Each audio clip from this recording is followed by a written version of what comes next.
1989 जिस दिन शिलान्यास हुआ उस दिन देवोत्थानी एकादशी थी। फर्स्ट कार सेवा जिस दिन गोलियां चलाने की बात हुई 30 अक्टूबर 1990 देवोत्थानी एकादशी थी। और 9 नवंबर 2019 जिस दिन कोर्ट का जजमेंट आया 8 और 9 नवंबर को देवोत्थानी एकादशी थी। अब मानिए तो संयोग और मानिए तो दैव योग।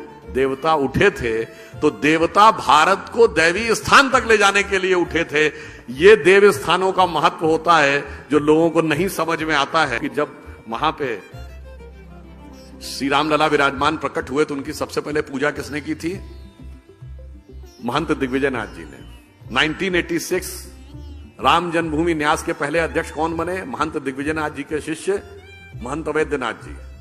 और जब 2019 में शिलान्यास हुआ तो मुख्यमंत्री कौन थे? महंत अवैधनाथ जी के शिष्य योगी आदित्यनाथ जी।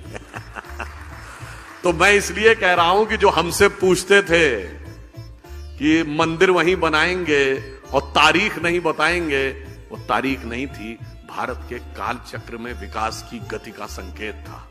इसीलिए ये कहा गया है भगवान राम के लिए कि तात राम नहीं नर भूपाला, भुवनेश्वर कालहु कर काला। भगवान राम व्यक्ति नहीं है, वो संपूर्ण विश्व के स्वामी है। इसलिए उनका मंदिर कोई इमारत नहीं थी और मंदिर की तारीख कोई डेट नहीं थी, वो भारत के एलिवेशन का था। और ये भी संयोग देखिए, वो तब मंदिर बनने जा रहा अगले साल। कब बनने जा रहा है? जब हम 5th लार्जेस्ट इकोनॉमी हो गए। और 5th लार्जेस्ट इकोनॉमी किसको हटा के हुए? ब्रिटेन को हटा के, जिसने हम पे हुकूमत की। आप काल चक्र की गति देखिए ना।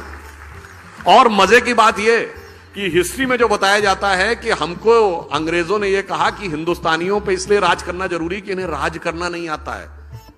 आज उनके यहां इतनी उठापटक हुई सरकार में कि एक इंडियन उनको बता रहा है कि राज कैसे किया जाता है।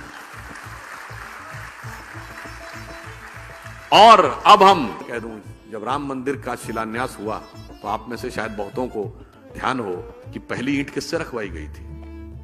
कामेश्वर चौपाल, बिहार के एक जिन जातियों को तथाकथित निम्न जाति कहा जाता है, हम तो किसी को निम्न नहीं मानते, उनसे रखवाया गया था। और किस बात का? मंदिर निर्माण के लिए जो शास्त्रीय विधान है, वो जो शास्त्र है उसे समरांगण सूत्रधार कहते हैं। और समरांगण सूत्रधार के अनुसार शिलान्यास में 4 वो रखी जाती हैं ईंटें, जिन्हें कहते हैं नंदा, भद्रा, जया, पूर्णा। और उससे साथ हमने पहली 5वीं ईंट पहली रखवाई थी। किससे?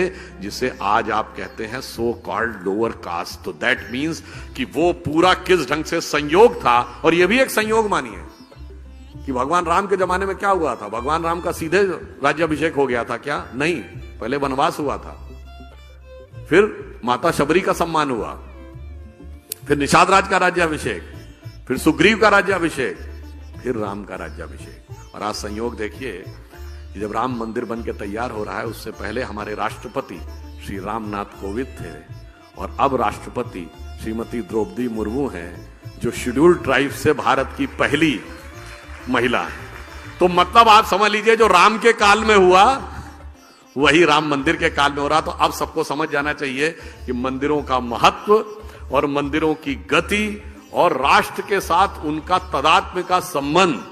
कभी कभी मंदिर को लेकर भय बहुत बनाया जाता है। जब राम मंदिर बन रहा था तो लोगों ने कहा अगर राम मंदिर जिस दिन बनने लगेगा उस दिन मिडिल ईस्ट के देश पेट्रोल देना बंद कर देंगे। आज राम मंदिर भी बन रहा है और अबू धाबी में भी मंदिर बन रहा है।